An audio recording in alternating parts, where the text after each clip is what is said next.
Joe Biden ne relâche pas la pression. De retour d'un déplacement en Pennsylvanie ce vendredi, le président américain a envoyé un nouveau message de fermeté à Moscou. Je vais envoyer des troupes américaines en Europe de l'Est et dans les pays de l'OTAN prochainement.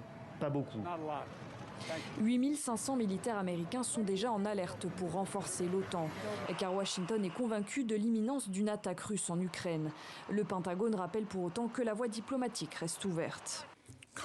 Un conflit n'est pas inéluctable, il reste du temps et de l'espace pour la diplomatie.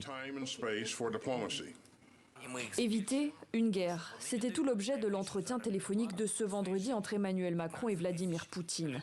Les deux dirigeants ont convenu de poursuivre le dialogue avec un objectif, consolider les accords de Minsk de 2015 imposant un cessez-le-feu dans les régions séparatistes de l'Ukraine.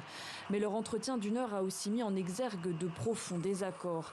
La Russie le répète, elle ne veut pas l'OTAN à sa frontière et refuse l'adhésion de l'Ukraine à l'Alliance. Demande rejetée en bloc par les Occidentaux. Le président ukrainien, de son côté, lance un appel au calme. Les médias donnent l'impression que la guerre est déjà là. Et ce n'est pas le cas. Nous n'avons pas besoin de cette panique. En attendant, sur le terrain, les grandes manœuvres se poursuivent. Moscou a déjà posté plus de 100 000 soldats russes à la frontière ukrainienne et déployé des missiles en Biélorussie.